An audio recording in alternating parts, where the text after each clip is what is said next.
I'm sharing my 10 favorite tricks to help you sew faster without sacrificing quality or rushing. By the end of this video, you'll know how to cut your sewing time in half and set up systems that make everything flow smoothly. If you keep struggling with slow, frustrating sewing sessions, you'll stay stuck spending entire weekends on projects that should take hours. And I know what you're thinking, faster sewing means sloppy results, right? Actually, these techniques will improve your sewing while saving time. Plus, you don't want to miss my special trick at the end that makes it feel like you have a second pair of hands. Tip number 1.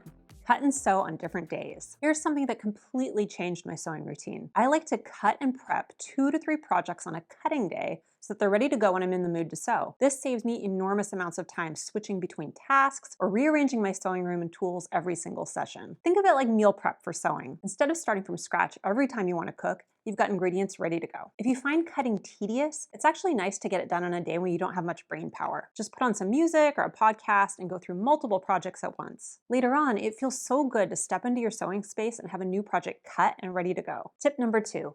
Label your pattern pieces immediately. This one seems obvious, but I see so many sewists skip this step and then waste 20 minutes later trying to figure out which piece is which. In fact, I've done it myself more often than I care to admit. It's so easy to get confused, especially when you're working with similar shaped pieces. Now, I label each piece with a small piece of masking tape and a Sharpie right after I cut it. Make sure you let the Sharpie dry completely so you don't smear it onto your fabric. I like to label it with a pattern letter and a description so it's easy to follow along with the instructions. This 2-second step saves you from that frustrating puzzle-solving game later. Tip number 3. Fuse first, then cut. Here's a trick I picked up from a friend who worked in ready-to-wear manufacturing. It's a game changer for efficiency. Instead of cutting each piece and then fusing interfacing separately, you fuse interfacing to your fabric first, then cut it out. This is especially helpful if you're cutting a lot of small fiddly pieces like cuffs and collars, and you want to do it all really quickly. Here's how it works. First, decide how much fabric you need for all your pieces that need interfacing. I just lay them on my fabric to see how much I need, usually after the rest of the larger pieces are cut. Cut out a rectangle of fabric for these pieces. Lay your interfacing fusible side up on your ironing board. Place the rectangle on top and fuse, taking care not to touch your iron directly to the interfacing. Use a press cloth just in case. Then, cut around the rectangle to remove any excess interfacing. Now you can use this pre-interfaced rectangle to cut pieces like facings and cuffs. It's like having a fabric sandwich ready to go, and you'll cut your prep time in half. Tip number 4, invest in good tools and learn to use them. I know this sounds like I'm telling you to spend money to save time, but hear me out. The right tools genuinely make you faster, not just because they work better, but because they eliminate entire steps. For example, if you learn to use specialty presser feet like a blind hem foot, you can spend way less time hand sewing. Specialty tools will help you do many jobs faster and more efficiently. And here's the thing lots of people forget. Take care of your tools. Cutting will go so much faster if your shears are sharp and your rotary blade is fresh. A dull blade doesn't just cut poorly, it makes you work twice as hard. Tip number 5, keep your space organized. Nothing is more frustrating than spending 15 minutes looking for your seam ripper when you need it right now. Here's what I do, and it's honestly changed my relationship with sewing. I don't mind if my space gets a bit messy while I'm working on something. Creativity is messy. But between projects, I always go through and tidy up, putting everything back in its proper place. Labeling drawers also helps, so I know where everything should go without thinking about it. If you're like me and have trouble getting motivated to clean, here's a tip I picked up from our designer, Haley. We host the Seamwork radio podcast together, and she's always giving me great life advice when it comes to staying organized. So here's Haley's tip. Set a timer for 15 minutes. I always tell myself I can tolerate just 15 minutes. Then when the timer goes off, I often want to keep going if there's more to do. It's like tricking yourself into productivity. Speaking of organization and efficiency, if you want to practice these speed techniques on a gorgeous new pattern, this fall you can get the Ames blouse pattern completely free. If you want to add some simple drama to your wardrobe, I definitely recommend the Ames. It's a romantic, oversized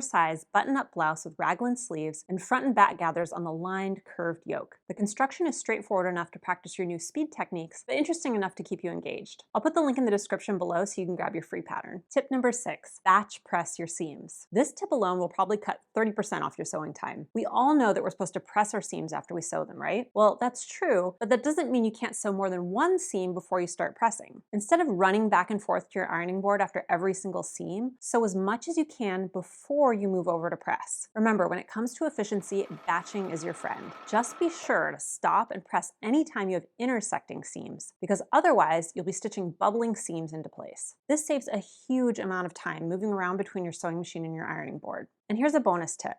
Set up a triangle between your sewing station, cutting table, and pressing area so you can easily move between them without crossing your entire sewing room every single time. Tip number 7, use a rolling chair between machines. If you use a serger to finish seams, here's a simple setup trick that feels like magic. Just put both machines next to each other on a table and use a rolling chair or stool to easily move between them when you need to finish a seam. It sounds so simple, but before I started doing this, I was getting up and down constantly. Now I just roll from machine to machine like I'm in some kind of sewing command center. Tip number 8, use adhesives for basting. This is where modern sewing gets really smart. Glues and tapes can help you get precise placement and hold things in place without spending hours basting by hand like our grandmothers did. I like to keep a glue stick on hand for holding pieces in place like zippers or pockets. It washes right out later, so there's no commitment. Basting spray, which is made for quilters, can also be handy if you need to sew multiple layers of fabric together. And of course, wash away tape like Wonder Tape is an easy to use workhorse for hems, buttons, and more. It holds everything in place just where you want it, so you can focus on precise sewing. Tip number 9, find your tried and true patterns. Many times we get so excited by something new that we forget about the patterns in fabric we already love. But here's the thing, if you want to make clothing you're sure to enjoy, don't forget about your past successes. Establish a few tried and true patterns that you can make over and over again. You'll get faster every time because you already know the construction quirks and you can anticipate the tricky spots. You'll also get familiar with the instructions and won't need to reference them as much. I find that this really builds sewing confidence. For me, it's the Seamwork Alice tee, which I've made 4 times,